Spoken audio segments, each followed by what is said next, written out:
श्री परमात्मने नमः। ओम श्री सत्य गुरुदेवाय नमः। देखिए भगवान ये बता रहे हैं कि भगवान का यह है 11वें अध्याय का यह है 17वां श्लोक कि हे विष्णु, आपको मैं मुकुट युक्त, गदा युक्त, चक्र युक्त तथा सब ओर से प्रकाशमान तेज का पुंज, प्रज्वलित अग्नि और सूर्य के सदस्य ज्योति युक्त देखने में अति गहन अप्रेमय स्वरूप सब ओर से देखता हूँ। यह है 17वां और यह है 18वां। इसलिए हे भगवान, आप ही जानने योग परम अक्षर हैं, अर्थात पार ब्रह्म परमात्मा हैं। आप ही जगत के परम आश्रय हैं और आप ही अनाथ धर्म के रक्षक हैं और आप ही अविनाशी सनातन पुरुष हैं, ऐसा मेरा मत है। अब अर्जुन ये सब मान रहे हैं। कैसे? भगवान को ही देखा कि भगवान की ये गदा क्या, मुकुट क्या है भगवान का, सबको अभय देने वाला। भगवान की गदा क्या है, यही तपस्या। अब भगवान कैसे ज्योतियों के भी ज्योति हैं और प्रेम में माने उनकी कोई तुलना नहीं कर सकता। भगवान की तुलना कोई कैसे कर सकता है? कोई गोरा हो तो बता दे दूध जैसा, कोई काला हो तो बता दे कौवे जैसा, कोई हरा हो तो बता दे तोते जैसा। लेकिन परमात्मा को कोई देख नहीं सकता ना। उसकी शक्तियाँ, उसकी महानता, उसकी कृपा कौन गिन सकता है, कौन जोड़ सकता है? स्वयं भगवान ही जानते हैं। इसलिए अर्जुन कह रहे हैं कि आपकी कोई तुलना नहीं कर सकता। कोई कितना भी बताए, हरि अनंत हरि कथा अनंता, कहाँ ही सुनई बहु विधि बहु संता। सब भगवान की चर्चा करते हैं, तरह तरह से करते हैं, लेकिन कोई भगवान की कथा ऐसे नहीं सुना पाता कि जितनी पूरी सुन लो तो फिर पूरा मन शांत हो जाए। नहीं, जितनी मैंने सोचा था प्यास बुझेगी, तूने और बढ़ा दी है। एक कैसी लगी तूने मेरे मन में लगा दी है। क्योंकि ये ज्ञान का यही मतलब ही है, जितना हम सुनते जाएं, जितना हम इसमें रमते जाएं, उतने हमको ज़्यादा इसमें तलब पैदा हो। इस संसार के भी जो भोग होते हैं, जितना हम खाते जाते हैं उसमें उतनी ही और मन भर जाता है और मन बढ़ता रहता है। वो तो संसार की चीज़ें हैं और ये तो परमात्मा हमारा अपना स्वरूप। तो कहते हैं इसमें कैसे जी तुम्हें भोगे? अपने घर में कभी जी भरता है? तुम रोज रहते हो और कभी कहते हो अपने घर में जो है न रे, कहीं पर भी गए होगे तो अपने घर ही लौटना चाहोगे। अपने लड़के, अपने बच्चे, अपने माँ बाप से कह देते हो ऊपर से भले को मेरा जीव उब गया है, लेकिन कभी नहीं उनसे भरता जी। फिर वही तुमको अच्छे लगते, उन्हीं के पास बैठ करके तुमको शांति और तृप्ति मिलती। इसलिए बता रहे हैं कि भगवान ही जानने योग्य है। संसार में और क्या जानोगे? सब चीज जान रहे हो, इतना इनको हम जानते, उनको जानते, लेकिन जान के क्या मिलता है तुमको? बताओ, कुछ भी नहीं। थोड़ा सा जान भी गए किसी के बारे में तो वो संसार कैसा है, दो मुंह वाला है। ऊपर से कुछ और है और अंदर से कुछ और है। दिखाई कुछ और पड़ता, होता कुछ और है। तो इसको जानकर तुम क्या करोगे? भगवान ने कहा कि जो ने ये आम कैसे बनाई, मिली कैसी बनी, ये कैसे क्या किया भगवान ने, कैसी सृष्टि है, मनुष्य को कैसे पेट में रचा, उसको कैसे धरती पिलाए, कब इसको बढ़ाते हैं, कब इसको घटाते हैं, कब इसकी शक्ति छीड़ करते हैं, किस दिन बाल तुम्हारा सफ़ेद हुआ, किस दिन तुम्हारे दांत गिरने लगे, किस दिन तुम्हारी रोशनी कम होने लगी। ये सब जान करके तुम कैसे जान पाओगे? नहीं जान पाते। जानने की कोशिश भी करोगे तब भी इससे कोई फायदा नहीं होगा। ये तो संसार का काम है। अब ये तो सब दूसरे घर की बात है। तुम किसी घर में जानो, उनका लड़का ऐसा है या उनकी बहू ऐसी है, उनके घर में ऐसा हो रहा वैसा हो रहा, तुम्हें से क्या मतलब भाई? तुम दूर रहो उनसे, तुम्हें क्या मतलब नहीं उनसे होना चाहिए। तुम गए भी हो तो अपना काम खत्म करो और लौट के आओ। लेकिन अगर तुमने उसमें मन रमाया जानने की कोशिश की तो उसी में फंसते जाओगे। ये संसार क्या है? ये मंझा के समान है। इसमें सब इंसान जितना उसको खोल खोल के डालेगा उतने वो लिपट जाएगा। फिर उसको निकालना मंझे को बहुत ही कठिन होगा। तो इसलिए भगवान की स्तुति करते हुए अर्जुन कहते हैं कि परम अक्षर, आप ही परम अक्षर हो। कोई भी उसको छर नहीं कर सकता। भगवान ही अक्षर है, उसको कोई छर नहीं माने। छर माने क्या है? विनाश। भगवान का विनाश कोई नहीं कर सकता। उनमें किसी प्रकार भी क्षय अथवा नाश की कोई कल्पना नहीं कर सकता। हे पार ब्रह्म, और आप ही जानने योग्य वस्तु तो आप ही हो। इस विश्व के अंतिम आश्रय, उनमें किसी प्रकार की परिणाम अर्थात परिवर्तन की कोई कल्पना नहीं है। भगवान कह रहे हैं इस जगत के अंतिम आश्रय संसार में तरह तरह के आश्रय लोग लगाते हैं, कभी पुत्र का, कभी पिता का, कभी रुपये का, कभी पैसे का, डॉक्टर का, अपने शरीर की शक्ति का, तरह तरह के आश्रय लोग लगाते हैं, लेकिन अंत में हार करके भगवान का ही आश्रय लेना पड़ता है। डॉक्टर भी देखो, बड़े बढ़िया डॉक्टर तुम खोजोगे, कहोगे ये डॉक्टर हमको ठीक कर देगा, लेकिन डॉक्टर क्या कहता है?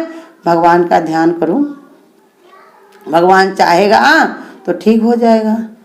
वकील भी पास कोई केस लेकर के जाता है, कोई कहे वकील हमारे केस को लड़ेगा, हमारा केस सब जीत लेगा, लेकिन वकील भी कहता भगवान चाहेगा तो जज बढ़िया मिल जाएगा, भगवान चाहेगा तो ये सब वहाँ पर काम तुम्हारा। माने सबका एक ही आश्रय है भगवान, भगवान के अलावा किसी और का कोई भी आश्रय नहीं। इसलिए बता रहे अंतिम माने यही हमारा आखिरी दर है। गुरु कहते ये दर तुम पहला बनाओ ना, अंतिम ही क्यों रखते हो? संसार जिसको अंत में भगवान को याद करता है, हार के थक करके, हमारे गुरु हमको सिखाते हैं कि तुम अपना शुरुआती बनाओ ना, आदत बना लो, स्वभाव बना लो अपना, कि हमको हमेशा पहले राम बाद में काम। पहले हमको परमात्मा में प्रीति करनी है, पहले अपने भगवान के लिए सब कुछ करना है, और उसके बाद हमको कई चीज में मन लगाना है। तो कहते और आश्रय है उनमें किसी प्रकार भी परिणाम अथवा परिवर्तन की कल्पना नहीं है। भगवान में कोई परिणाम नहीं, परिणाम माने शेष कुछ भी नहीं है, सब पूर्ण परिपूर्ण है, परमात्मा ही परमात्मा, उसमें कुछ भी परिणाम नहीं है। जो घटना करोगे तो कुछ भी नहीं निकलेगा, और सब कुछ भगवान ही है। इसलिए भगवान बता रहे जो उन्हें अब परिवर्तन की कोई कल्पना नहीं है, भगवान में कोई परिवर्तन नहीं है। आज है कल बिगड़ जाए, ऐसा हो जाए वैसा हो जाए, तो गुरु कहते भगवान जीव का त्यों भरपूर परिपूर्ण वही है। इसलिए कहते कोई कल्पना नहीं की जाती। विश्व के रूप में भी प्रकट है, परंतु विश्व के रूपों में भिन्नतात्मक तत्वों को किसी प्रकार की माया धारण करती है। कहते विभिन्न रूपों में भगवान प्रकट है, लेकिन कैसे? वो तो सब रूप किसके हैं? माया के हैं। भगवान कहते मेरा कोई भिन्न रूप नहीं, मैं तो आत्म रूप से एक ही निराकार शक्ति से सबके अंदर विद्यमान हूँ। मेरा कोई रूप और रंग नहीं है, मेरा कोई रेख नहीं है, ये तो माया बनाती है, तरह तरह के रूप रंग स्वभाव संस्कार तरह तरह के बनाती, वही उसको छिपाने वाला आवरण बनी हुई है। वे अनादि सिद्ध पुरुष हैं, अर्थात सब तत्वों के समूह को जिसे सर्व शब्द से व्याप्त किया जाता है, उसके अर्थ भीतर भी छिपी हुई अंतरात्मा भगवान ही है। कहते जैसे सब कहा जाता है कि सर्व माने सब में एक परमात्मा का ही वास है, वो सिद्धि एक परमात्मा में ही है, और अन्यथा किसी में कोई ऐसी शक्ति नहीं है। परमात्मा के अलावा कोई ये नहीं जान सकता है, कर सकता है ऐसा जो सभी में बैठकर सब कार्य कर सके। जैसे ब्रह्मा ने पहले सब सृष्टि जब रचना की, तो रचना करते करते उन्होंने सब कुछ बनाया, लेकिन वो शक्ति जितनी चीजें बनाई थी सृष्टि में वो हिली नहीं, डुली नहीं, कोई कार्य नहीं किया। तो भगवान से कहा कि भगवान ये सब कुछ कर नहीं रही, ये बनाया मैंने सब भांति भांति का तरह तरह का सब कुछ बनाया, लेकिन कुछ भी एक कार्य नहीं कर रही। तो भगवान ने कहा, हंसने लगे भगवान ने कहा जब मैं इनमें कार्य मैं करूंगा तभी कार्य होगा। भगवान ने कहा भी सबका कारण हमको ही जानो, और दूसरा संसार में कोई कारण नहीं है। जो हम यही संसार में जो भी हो रहा, बन रहा है, बिगड़ रहा है, जो घटनाएं हो रही, जो देखा जा रहा, सुना जा रहा, जो महसूस, सब कुछ भगवान से ही होता।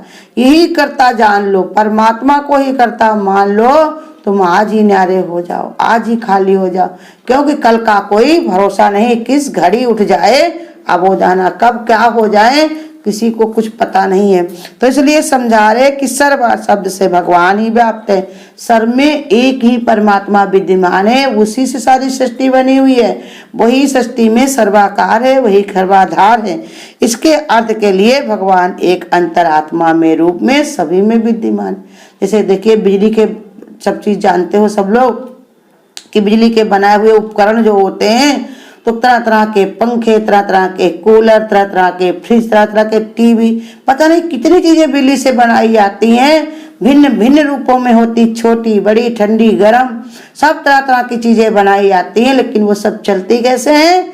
बिजली की शक्ति से। ऐसे ही भगवान बता रहे हैं कि ये भिन्नता जो है, ये तो माया ने तरह तरह की सब भिन्न भिन्न वस्तुएं तरह संसार में बनाई हुई हैं। मैं तो अंतर आत्मा रूप से सब में एक ही व्याप्त हूँ। एक मुझसे ही सब शक्तिमान है, मुझसे ही सब कार्य होते, इसलिए बता दिया सर्व सिद्धि स्वरूप परमात्मा भगवान कहते हैं एक मैं ही तत्व हूँ और दूसरा कोई तत्व नहीं है। किसी के अंदर ऐसी शक्ति नहीं है जो भगवान जैसा कार्य कोई कर सके। इसलिए भगवान कहते हैं मैंने सब अधिकार सबको दिए हैं, लेकिन ये जो निर्णय का अधिकार है वो स्वयं भगवान लेता है। लेकिन हाँ, वो बताने नहीं आता, कार्य सब किससे करवाता है? माया से। राज है राजा का, राज करे रानी। सब कुछ ये माया जो कर रही है, माया से हो रहा है, यही भगवान कहते हैं। लेकिन वो सब किससे कर रहा है? मेरे ही इशारे से। और हम जो कार्य करते हैं वो कैसे करते हैं? तुम्हारे निमित्त, जैसे तुम्हारे कर्म होते, जैसा तुम्हारा अंतःकरण होता, जैसा तुम्हारा प्रारब्ध होता। तुम आज करने में स्वतंत्र हो, लेकिन भोगने में परतंत्र जरूर होगे। इसलिए विचार के कार्य करो, बिना विचारे जो करे सो पाछे पछताए। और काम बिगाड़े अपना तो मन जग में होए हंसाए। ऐसे कर्म करो जिससे परमात्मा तुझसे रीझे, परमात्मा तुझ पर खुश हो जाए।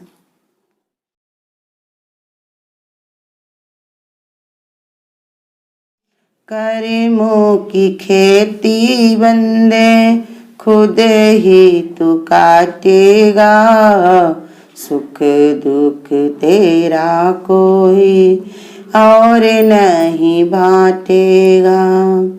कर्मों की खेती बंदे खुद ही तू काटेगा, सुख दुख तेरा कोई और नहीं बांटेगा। बचपन गवाया तूने खेल और कूद में, मस्त जवानी गई वो भी तेरी भूल में। बचपन गवाया तूने खेल और कूद में, मस्त जवानी गई वो भी तेरी भूल में। समय यूं गवाना देना देखो बुढ़ापे का, समय यूं गवाना देना देखो बुढ़ापे का। सुख दुख तेरा कोई और नहीं बांटेगा। कर्मों की खेती बंदे खुद ही तू काटेगा, सुख दुख तेरा कोई और नहीं बांटेगा। कर कर के काम खोटे नाम कमा लिया, पाप वाली गठरी का वजन बढ़ा लिया।